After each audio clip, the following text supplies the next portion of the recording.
اس کا کوئی مطلب مثلا میں اپنے بیٹے کو یہاں کھڑا کر کے آپ کے ساتھ تعارف کراؤں، آپ سب جانتے ہیں، لیکن اس کا کوئی مطلب ہوگا. اگر میں اسپیشلی اس کا تعارف کرا رہا ہوں، انٹروڈیوس کرا رہا ہوں، اس کا مقام بتلا رہا ہوں، تو اس کا مطلب ہے لوگوں سمجھو ان کا مقام کیا ہے، سمجھو کہیں غلطی میں نہ پڑ جانا. زبان کھولتے ہوئے اہل بیت کے متعلق ذرا حیا کرنا، یہ کون ہے؟ سرکار ارشاد فرما رہے ہیں کہ جدہما رسول اللہ، ان کا نانا کون ہے؟ اللہ کا رسول ہے. وجدتہما خدیجہ بنت خویلد، اور ان کی جو نانی ہے وہ خدیجہ بنت خویلد ہے. اور پھر ارشاد فرمایا کہ امہما جعفر طیار ابن ابی طالب، اور ان کا جو چچا ہے وہ کون ہے؟ جعفر طیار ہے. حضرت جعفر جو اپنے دونوں پروں کے ساتھ جنت میں اڑ رہے ہیں، حضرت جعفر طیار ہیں. وہ امتہما ام ہانی ابن بنت ابی طالب، اور ان کی جو پھوپھی ہیں وہ حضرت ام ہانی بنت ابی طالب ہیں. اور ارشاد فرمایا کہ وخالہما قاسم ابن رسول اللہ صلی اللہ علیہ وسلم، اور ان کا جو ماموں ہے وہ کون ہے؟ پتہ ہے، وہ قاسم رسول اللہ صلی اللہ علیہ وسلم کے بیٹے ہیں. وخالاتہما زینب و ام کلثوم رقیہ، اور ان کی جو خالائیں ہیں وہ زینب ہیں، وہ رقیہ ہیں، وہ ام کلثوم ہیں، بنات رسول اللہ صلی اللہ علیہ وسلم، سرکار دو عالم صلی اللہ علیہ وسلم کی بیٹیاں ہیں. اور پھر شاید فرمایا کہ جانتے ہو ان کا باپ کون ہے؟ ابوہما علی ابن ابی طالب، ان کا باپ علی ابن ابی طالب ہے. اور وامہما فاطمہ بنت رسول اللہ صلی اللہ علیہ وسلم، اور ان کی ماں فاطمہ ہے جو رسول اللہ صلی اللہ علیہ وسلم کی بیٹی ہے. اور پھر ابھی حدیث ختم نہیں ہوئی، سرکار نے آگے بشارت ارشاد فرمایا. آپ نے عشرہ مبشرہ کا نام سنا ہے، مشہور روایت ہے کہ عشرہ مبشرہ 4 خلفائے راشدین ہیں، 6 صحابہ ہیں، سرکار نے سب کو جنت کی بشارت دی ہے. لیکن ان کے علاوہ بھی بہت لوگ ہیں جن کو سرکار نے جنت کی بشارت دی ہے. اس حدیث میں بھی تقریباً 11 ایسے لوگوں کا ذکر ہے کہ جن کو سرکار نے جنت کی بشارت دی ہے. اب سرکار کیا فرما رہے ہیں؟ لوگوں سنو، ان کا مقام کیا ہے؟ جدہما فی الجنہ، ان کا نانا جنت میں، وہ تو جنت کے مالک ہیں، سرکار تو جنت کے مالک ہیں. جدہما فی الجنہ، ان کا نانا جنت میں ہے. اور جدتہما فی الجنہ، ان کی نانی حضرت خدیجہ جنت میں ہے. امہما فی الجنہ، ان کا چچا جعفر طیار جنت میں ہے. وامتہما ام ہانی فی الجنہ، ان کی پھوپھی ام ہانی جنت میں ہے. وخالہما فی الجنہ، ان کے ماموں جنت میں ہیں. وخالاتہما فی الجنہ، ان کی خالائیں جنت میں ہیں. وابوہما فی الجنہ، ان کا باپ جنت میں ہے. وامہما فی الجنہ، ان کی ماں جنت میں ہے. اور پھر آخری آدمی سرکار نے قیامت تک آنے والوں کے لیے اس میں گنجائش چھوڑ دی ہے. سرکار نے کیا ارشاد فرمایا؟ اے مومن دل کے کانوں سے سنیں. سرکار نے ارشاد فرمایا ومن احبہما فی الجنہ ومن احبہما فی الجنہ، جو ان سے محبت کرے وہ بھی جنت میں ہے، جو ان سے محبت کرے وہ بھی جنت میں ہے. بشارت ہو ان لوگوں کو، سرکار نے خوشخبری دے دی ہے جنت کی اس کے لیے جو حسنین کریمین سے محبت کرتا ہے.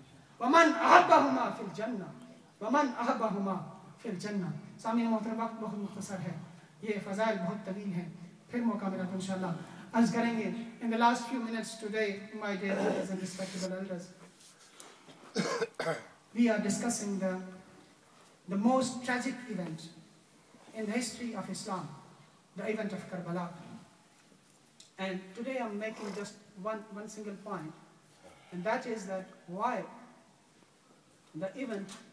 that greatest oppression and tyranny against the family of Rasulullah SAW happened. What was the major cause behind that?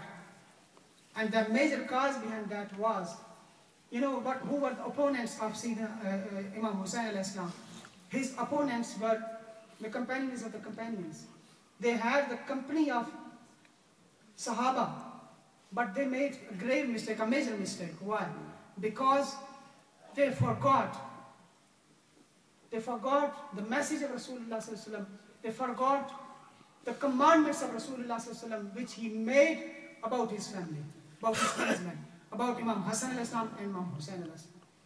They ignored, and that's what Imam Hussain alayhi salam reminded them in his last sermon, which he delivered just before his martyrdom.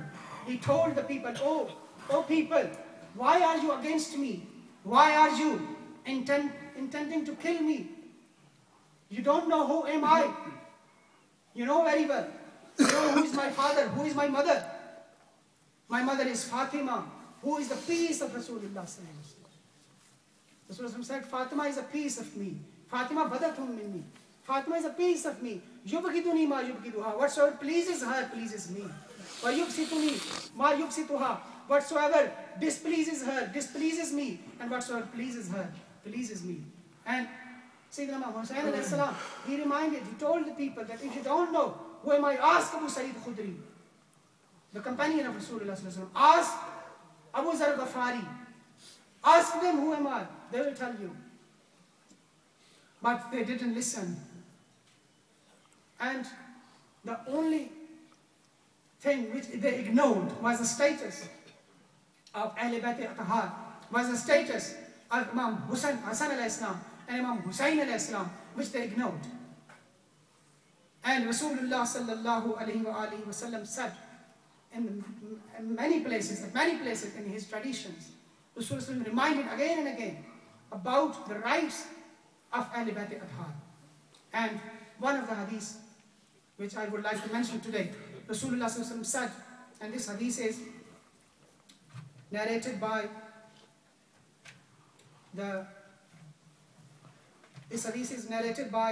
Abdullah ibn Abbas radiyallahu ta'ala anhuma, and he narrates that Rasulullah sallallahu alaihi wasallam said, La tazulu qadama abdin yawm al-qiyamati, that on the day of judgment 2 feet of a person will never move.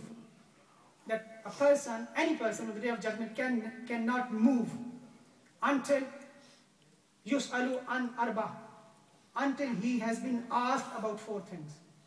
Until he has been asked about 4 things. And what are these 4 things? An umrihi fima afnahu. He will be asked about his life. Where did he spend his life? Where did he spend his life? And what kind of deeds he spent his life? Second thing, an jasdihi fima ablahu. He will be asked about his body, about his physical characteristics, about his physical abilities.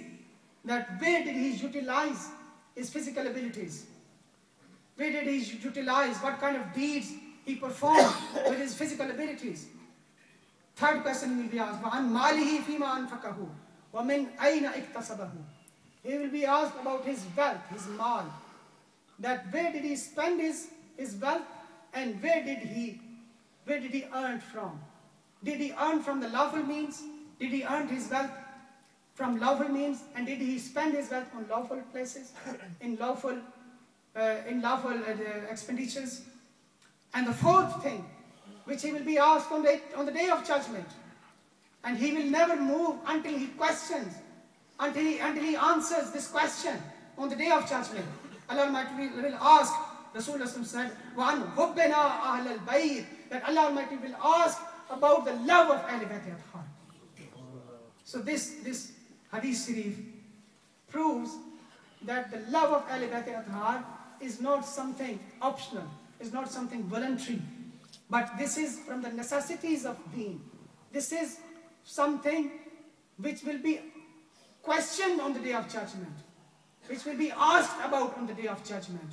And this is not just hadith, this is Quran, the ayah which I recited. First of all, Allah Almighty had made the love of Ahl Bayt obligatory on the Muslim Ummah, upon the believers. قُلْ لَا أَسْأَلُكُمْ عَلَيْهِ أَجْرًا إِلَّا الْمَوَدَّةَ فِي الْقُرْبَى. Oh my beloved Prophet, tell them, announce to them that I never ask you for any reward for the preaching which I have done, for the difficulties and afflictions which I have suffered in preaching you, in conveying you the message of Allah Almighty, because you cannot give me a reward. You cannot give me any reward, but this is an order for you that إِلَّا الْمَوَدَّةَ فِي الْقُرْبَى, that love my kinsmen. Love my kinsmen. And when Holy Prophet was asked, Ya Rasulullah, Man haulai ahlul qurabatika allazina wajabat alayna mawaddatuhum. Ya Rasulullah, who are those of your kinsmen whose love has been made obligatory upon us? Rasulullah said, Hum Hasanu wa Husayn wa abuhuma wa abahuma wa ummuhuma, that these are Hassan and Hussein and their mother and their father. These are my Ahl Bayt al-Tahar, whose love has been made obligatory upon you. And Rasulullah in numerous places mentioned that, and Sayyidina Imam Zainul Abidin alayhi salam, he narrates this hadith. He says that Alzimu mufattatana ahl al-bayt that make it compulsory for yourself, the love of our love, the love of Ahl Bayt Athhar. فَإِنَّهُ مَنْ لَقَى اللَّهُ تَعَالَى وَهُوَ يُوَدِّنَا دَخَلَ الْجَنَّةِ بِشَفَاعَتِنَا. That whosoever meets Allah Almighty with our love, that he has our love in his heart, Allah Almighty will enter him into the paradise with our intercession, with our shafaat, with our intercession. And he says, this is hadith, he is narrating from Rasulullah sallallahu alaihi wasallam, وَالَّذِي نَفْسِي بِيَدِهِ لَا يَنْفَعُ عَبْدًا عَمَلَهُ إِلَّا بِمَعْرِفَةِ حَقِّنَا. Rasulullah sallallahu alaihi wasallam he said, by God, that no deed will benefit you, no good deed will benefit you on the day of judgment if you do not have understanding of our rights, if you do not have love of Ahl Bayt Athhar. No good deed is going to benefit you on the day of judgment. مثال آل محمد ہے, مثال آل محمد ہے, مثال اہل